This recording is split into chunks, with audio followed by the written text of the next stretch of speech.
Homemade pasta. चलतु easy and different type रो गोटे pasta recipe आपण मानू देखी जोटा कि घर इंग्रेडिएंट रे ही तैयारी हो बहुत सहज से माने मु पास्ता नहीं आई किसी पास्ता नहीं कि भल भाव में सिझे देती रिफाइंड ऑयल आउ टिके सॉल्ट पकईकि भल भाव में सिझेकी रखी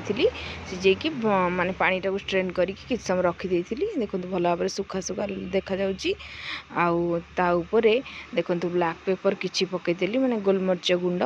आउ सोया सॉस पकेबी सोया सॉसटा किए पर पकाती किए पकाती नहीं किंतु मु सोया सॉसटा पकाउजी आप भावे जो सोया सॉसटा पकईले कला कला देखा ब्लैक ब्लैक कलर जोटा कि देखा सेमती किंतु टेस्टा बढ़िया लगे थरे एमती करेंगे देखिए बहुत टेस्ट बहुत अलग अलग टाइप रो टेस्ट ही लगे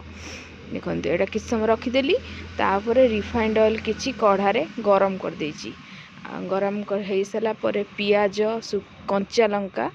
आउ रसुण आउ टमाटो यही घर ही जिनस ही तैयारी कर पकईदेली डायरेक्ट गरम तेल रे रिफाइंड ऑयल तापर लुण टिके पकेली ब्लैक पेपर आउ टिके पकेली तापर गरम मसला किछि पकेली पास्ता मसला पकईया पड़ो पकेली तापर टिके रेड चिली पाउडर पकेली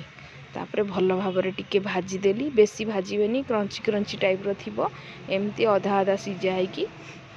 बहुत भल लगे पके ऊपर जमी भाजी सारा पर से पास्ता को अल्प अल्प करके मु पकेली देखो जमी पकाउची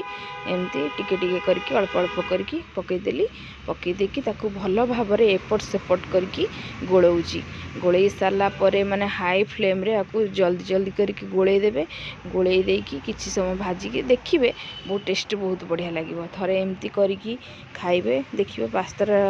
मान टेस्टा टिके अलग टाइप रो ही लगे बहुत प्रकार पास्ता आम खाई किंतु एटा बहुत सहज उपाय रे ही तैयारी हो घरे ही जमती इच्छा है सांगे सांगे तैयारी करी खाई हम से रेसिपीटा एटा थरे निश्चय ट्राए करेंगे मत तो बहुत भल लगे आपण मानू केमती लगे मुझे जानी।